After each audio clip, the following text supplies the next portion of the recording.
आता विजवात आहे.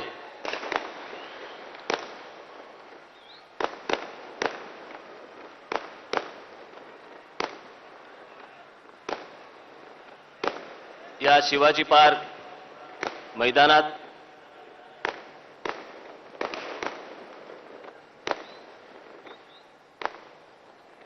किंवा शिवतीर्थावरती म्हणा, अरे आता विजवा रे.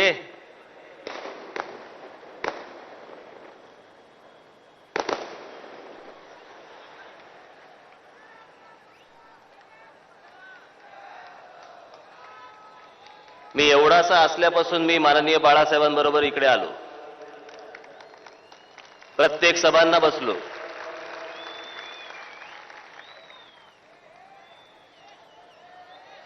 पण भविष्यात मी कधी स्वतःचा राजकीय पक्ष काढीन आणि या शिवतीर्थावरती मला कधीतरी भाषणाची वेळ येईल याचा विचारच कधी केला नव्हता. ती वेळ का आली, कशामुळे आली, ते आता सगळ्यांनाच माहिती आहे.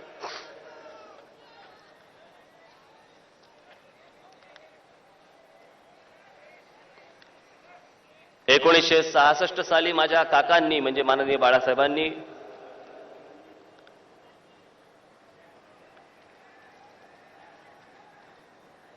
शिवसेना पक्षाची स्थापना याच शिवतीर्थावरती इथे केली. त्यावेळेला माझे आजोबा देखील इथे हजर होते.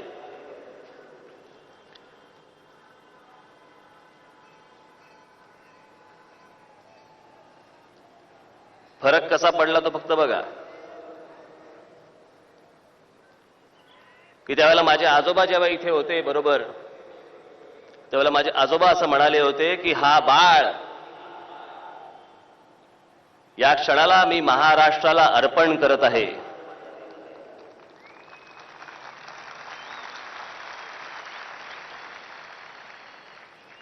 आज फक्त मी इथे उभा असताना माझ्या मागे फक्त बोलायला कोणी नाहीये. त्याच्यामुळे मी स्वतःच सांगतो की मी आज या क्षणाला महाराष्ट्राला स्वतःला अर्पण करत आहे.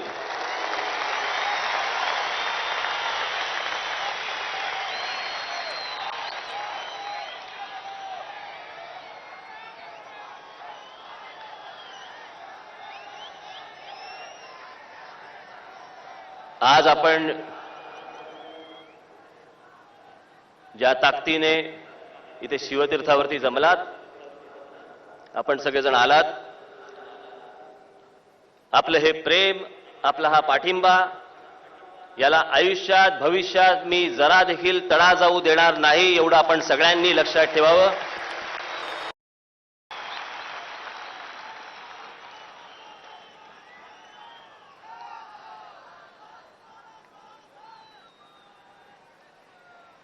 हे सगळं उभं करताना खूप लोक बरोबर होते, खूप जण बरोबर आहेत. नुसते व्यासपीठावरती आहेत तेवढेच नाहीत, असंख्य आजूबाजूला उभे आहेत. त्या सगळ्यांची मेहनत, तुमच्यामध्ये बसलेल्या अनेकांची मेहनत, तुमचं प्रेम, याच्यामुळे हे सगळं शक्य होऊ शकलं. म्हणून मी हिम्मत करू शकलो की नवा पक्ष काढायची. नाही तर काय बाकीच्यांसारखं जाऊन बसलो असतो. पण ते डोक्यात माझ्या कधी येणार नाही, कारण माझ्यावरती त्या प्रकारचे संस्कारच नाहीत. आमचे आजोबा नेहमी सांगायचे की एखाद्याला जर आपटायचं असेल ना तर पहिल्यांदा उचलावा लागतो. त्याच्यामुळे जे तिकडे गेलेत त्यांना आत्ता उचललंय.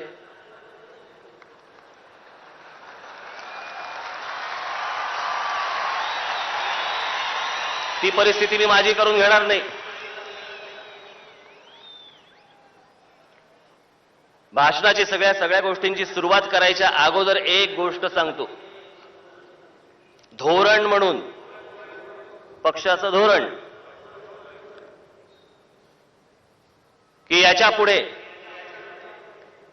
माझ्या सकट पक्षातल्या कुठच्याही पदाधिकाऱ्याने, कुठच्याही माणसाला पाया पडायचं नाही. आणि पुलंचं काहीतरी नाव उच्चारलं भाषणासाठी म्हणून पुलं गेले भाषणाला, माईक समोर उभे राहिले, परत आले. तात्यासाहेबांच्या कुसुमाग्रजांच्या पाया पडले आणि परत गेले. आणि परत गेल्यानंतरचं पहिलं वाक्य त्यांचं असं होतं की या जगामध्ये खूप कमी पाय उरले ज्यांच्या पाया पडावं असं वाटतं, बाकीचे सगळं असंच आहे. आणि इथे राजकारणामध्ये तर काय कोणी काही करत असतं, बरं कोण कुठे उभा आहे, उभा असताना कुठे हात लावतो हेही कळत नाही. कशाच्या पाया पडतोयस?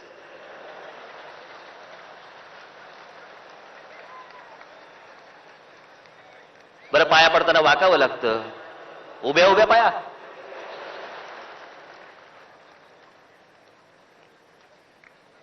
माझ्या घरी एकदा असा प्रकार झाला. आमचा जेम्स, माझा जो कुत्रा आहे, तो खिडकीतनं आपला बाहेर बघत होता. खिडकीतनं बाहेर बघता बघता मी त्यांच्याशी, ते 8-10 जण आले होते, त्यांच्याशी मी बोललो, नमस्कार वगैरे केला. म्हटलं तर नीट निघा. म्हटलं जाताना जरा ते कुत्रे बघत आहे, म्हटलं पाय द्याल. हो.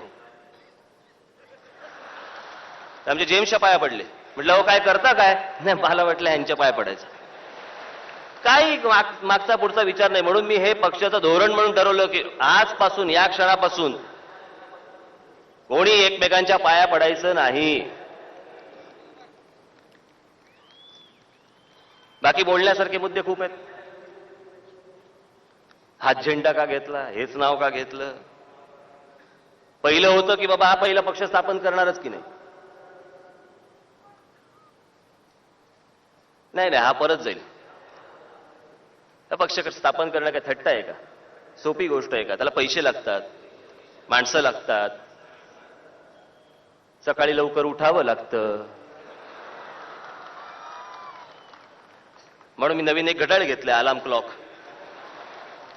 सकाळी 6 वाजता गजर वाजतो, पवार असा सकाळी गजर वाजतो त्याचा. 6 वाजता उठतो, रात्री शुद्धीत बोलतो. सगळी सुरुवात केली.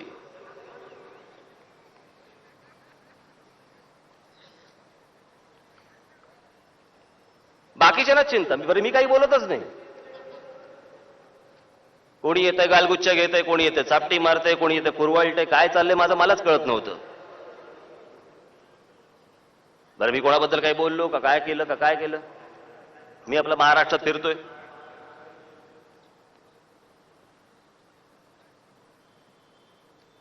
पण हे सगळं करताना एक विचार करत होतो की नक्की कशासाठी पक्ष स्थापन करतोय, तो का? मी काय असं वेगळं देणार आहे, मी असं काय वेगळं करणार आहे?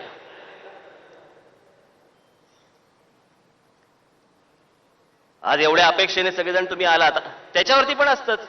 ही काय बघायची गर्दी, उत्सुकतेपोटी लोक येतात. पहिल्या गर्दीला सगळ्यांनाच जमतात, नंतर बघू तर हे टिकवतात का? एक गोष्ट सांगतो, ते नंतर बघू का ते वगैरे वगैरे माझ्याकडे नाही. हे असं बोलत फक्त तुम्ही राहणार आहात आणि मी महाराष्ट्र पादाक्रांत करून तुम्हाला सगळ्यांना दाखवीन.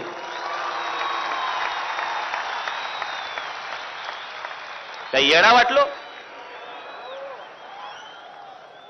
अशा प्रकारचं पाऊल उचलताना काय मी 10 वेळा 100 वेळा विचार केला नसेल, 1000 वेळा विचार केला नसेल की मी कोणतं पाऊल उचलतोय?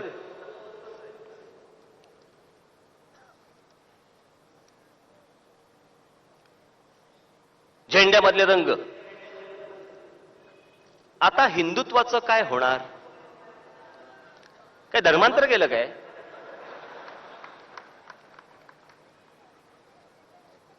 कशासाठी चिंता पडलीये? मगाशी शिशिर शिंदेने सांगितलं, निळा म्हणजे काय, भगवा म्हणजे काय, हिरवा म्हणजे काय. त्याचा खरा अर्थ तो असेल, पण आपल्या देशामध्ये लागलेला खरा अर्थ हा भगवा म्हणजे हिंदूंचा, निळा म्हणजे दलितांचा आणि हिरवा म्हणजे मुसलमानांचा, हेच अर्थ लावून चाललेलं आहे सगळं. टाकाला जाऊन भांड कशाला लपवाय? जे खरं आहे ते खरं आहे.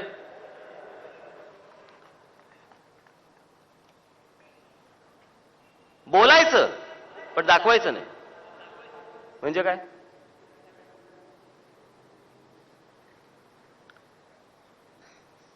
ज्यांनी ज्यांनी हा विचार आतापर्यंत मांडला, सत्तेमध्ये आले त्यावेळेला सेक्युलर झाले की नाही? सगळे बरोबर आहेत. बाहेर पडले की आम्ही आमचे.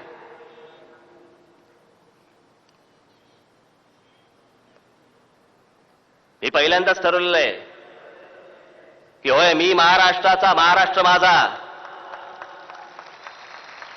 महाराष्ट्राच्या अस्मितेच्या आड येणाऱ्या कुठच्याही गोष्टीशी तडजोड केली जाणार नाही, कोणत्याही परिस्थितीमध्ये.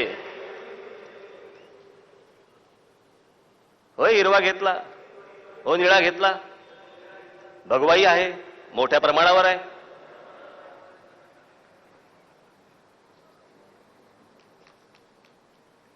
काही चुकीच्या लोकांसाठी, काही धर्मांध चुकीच्या लोकांसाठी म्हणून चांगले जे कोणी मुसलमान आहेत यांना तुम्ही नाकारणार आहात. अब्दुल कलामना तुम्ही नाकारणार आहात, इरफान पठाणला तुम्ही नाकारणार आहात.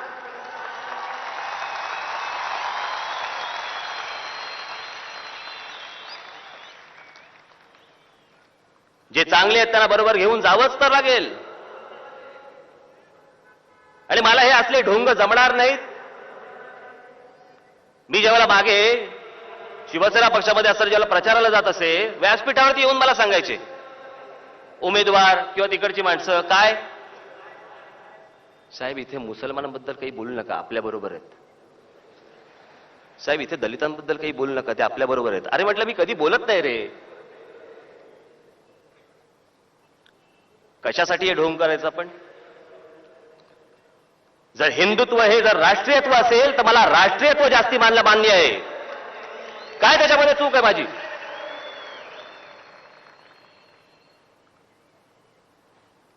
की लगेच आता सगळ्यांबरोबर जायला लागले. हे काँग्रेसची ढोंगीपण आहे ना, हे मला जमायचं नाही, बिलकुल करणार नाही. की मुसलमानांना खुश करण्यासाठी म्हणून मशिदीत जा आणि टोप्या घाला. होय मिरजेमध्ये गेलो होतो, समोरच आले.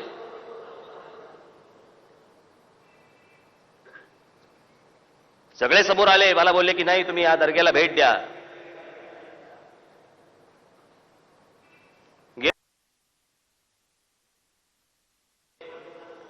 ते नंतर बघू का ते वगैरे वगैरे माझ्याकडे नाही. हे असं बोलत फक्त तुम्ही राहणार आहात आणि मी महाराष्ट्र पादाक्रांत करून तुम्हाला सगळ्यांना दाखवीन.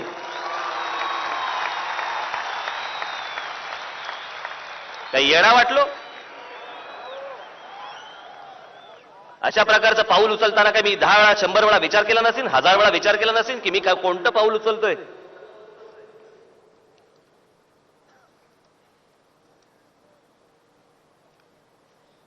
झेंड्यामधले रंग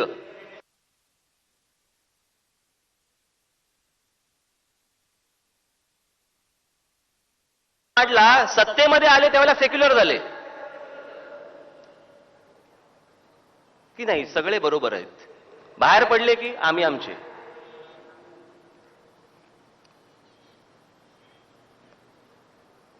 हे पहिल्यांदाच ठरवलेलं आहे की होय मी महाराष्ट्राचा, महाराष्ट्र माझा. महाराष्ट्राच्या अस्मितेच्या